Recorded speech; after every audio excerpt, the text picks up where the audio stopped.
À Beni Maouche, ville située au nord de la Kabylie, la production de figues séchées et d'huile d'olive vont de pair.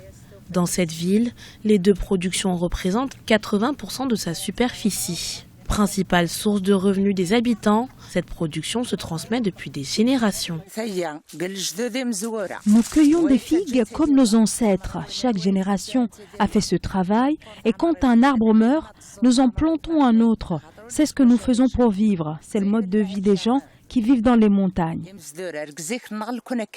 En Kabylie, la figue séchée et l'huile d'olive sont profondément ancrées dans la culture. Autrefois, à la place du sacré saint café croissant du petit déjeuner, les Berbères se délectaient de figues trempées dans de l'huile d'olive.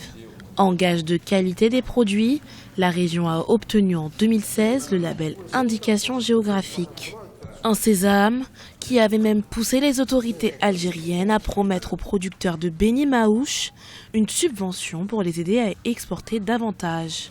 Mais un an plus tard, bien qu'une omerta règne parmi les agriculteurs, certains producteurs avouent à demi-mot ne pas avoir reçu les aides promises. Je fais jusqu'à des quintaux par an.